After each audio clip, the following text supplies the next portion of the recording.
Hi, everybody, and welcome to Designing. I'm going to try an audio tour today and try to explain what's going on here within the designing process. A lot of you have asked me, how do I design? How's my design process? And it does start with usually an initial sketch of a model that we're going to just draw on top of, very simple. Color it in, put some highlight and shadow. um, I guess I'm going to have to mention this at one point. On Face Off, we would have maybe half an hour to design our characters. So if you're coming from watching me do that on television, um, I wouldn't have to do this every single time, but I guess I would have to do this every single time because we were only given like blank sheets of paper or tablets, and we'd have to start from scratch. But this is a really good um, example of what I would go through process wise on a very small scale with potential clients these days. Um, and a lot of people come to me, they already know what they want, but in case somebody didn't know what they wanted and said, all right, well, just come up with some ideas. And we're going to do a scary character, and it happens to come from hell, and they happen to be clad in like leather, and you know what character I'm talking about. We could go through this design process. So here I've laid out 9 just very generic looking heads. I know it's going to be a female, so we don't have to worry about that. So we got a female, bald, because I didn't think there would be any hair. And right now I'm just kind of searching for a silhouette. Silhouettes are so important to design. They're so important, in fact, that it's really the best place to start when you're trying to design a character for yourself. What works, what doesn't, what kind of looks like a character we've already seen in the past, what doesn't. And so at this stage, I'm just kind of going through and seeing, what vibes with me, what doesn't. Do I want to go more hellish? Do I want to go more, I don't know, some of this to me looks like alien, some of this looks cybery, some of this looks robotic, some of this looks medieval.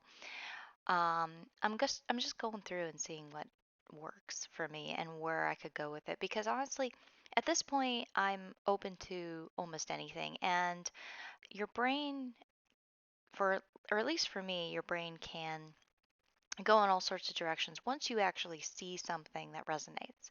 So I've taken out 3 of the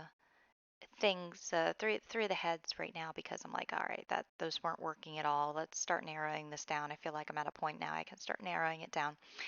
And there are certain designs within this. Let's see, one, two, three, four, five, 6 left that I am actually vibing off of. The one in the upper right hand corner looks kind of cool. Obviously, the one that I'm working on right now looks kind of cool. It's very asymmetric, whereas the one up in the corner in the right hand corner is like sort of symmetric. And then the one that's being worked on right now, the robotic thing, I'm like, no, that could have some like cool cyberpunk like or even punk like um, potential. So I'm just keeping it all open. The one right there in the middle, I don't know. For me, that looks like more of a medieval queen, with the little like scaffolding coming off of her shoulders. So I'm already thinking at this point, yeah, I got to get rid of her. Okay, so now I've gotten rid of the ones I don't like, and I've narrowed it down to 3. And I'm like, okay, you guys pick which ones you want to see me develop. Um, I actually, at this point, had narrowed it down to number 1 and number 2, and like had X'd out number 3. I was like, okay, we're doing a hell demon sort of thing, and they're obsessed with torture. So let's do this asymmetric, like torture demon kind of look. And obviously, like her skin's being pulled apart by all of these hooks, and um, this is not kid friendly, by the way, so please don't show this to your children. Hopefully, you're not showing this to them. Um, but lots of things are going on. Like I'm thinking about anatomy. I'm thinking about like how muscle tissue and like fat and stuff works on the inside. There you can see I'm just trying to work out the skull anatomy. How all of the skin is like being stretched. How far it can stretch. Honestly, I don't think it would actually stretch this far. I've exaggerated many features on this design because that's kind of, for me, that's more exciting. You could go the realistic approach if that's what a director wants, but um, if you're going to go asymmetrical on any of your designs, I go all the way. Either you go 100% symmetrical or 100% asymmetrical. To me, that's more interesting because if you go halfway on either asymmetry or symmetry, in my opinion, like it just looks like you've made a mistake. Um, Half the time, or at least we've been told that a lot in a lot of times where I've designed makeups, people have been like, yeah, it kind of looks like you made a mistake there, and you could be like, oh no, I didn't make a mistake. That's supposed to be asymmetric, but you didn't get it because it didn't take it far enough. So I like to add, I like to just go for it. So for this point, I'm trying to think like, okay, what kind of materials am I going to add to this to make it look more industrial? And I don't know what it is. It's just not working for me. Like I keep putting away things, taking away things, putting away things, taking away things, and it's making me want to have a fresh perspective on this character.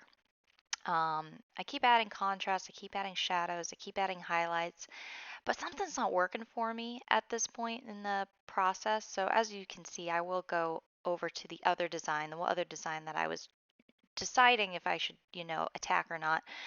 Um, and I'll start developing that. And that one, when we get to it, you'll notice it takes way less time to design overall because something just flowed. Something just flowed nice and easy. This one's got me on a struggle because I'm trying to make things very asymmetric and symmetric at the same time. And even though there's even though these characters I've seen in the movies, so for the most part they're very symmetric.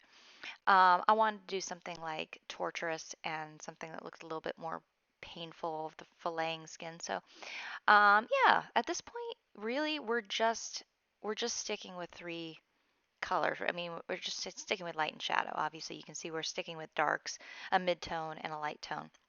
We're not going to add color yet. We're definitely not going to add color until we figure out what's working, what's not, because those are final steps. Right now, it's almost like sculpture. You're trying to just suss out the forms and figure out what is aesthetically beautiful to the eye at this point. And at this point, this is flowing a little bit better for me. Like there's certain things that I think I'm going to take away, but between the two designs, I'm like, okay, this one's doing something that I can get on board with. So I'm probably going to chase this idea. So I did end up coloring it at one point. I got to a point where I was happy enough with it, and I put some lights on it, put some like LED looking lights on it, and you can see it up in the left hand corner, the lit version. I said, okay, that's vibing for me. It's a feeling that I don't think you can get any other way than just like looking at it and being like, yes, that works. So I took it into Procreate. I'm using Procreate, by the way. And I set up the symmetry option. So this is gonna make it to go twice as fast. I think I finished this drawing in less than 2 hours, so it was great. I put a layer on to do color dodge to make it glow like that. And still, I'm only sticking with like light colors, but I inputted some blue, obviously. And I mean, I didn't think it needed any more from there. So there you have it, the whole design process. I hope you enjoyed that and see you next time.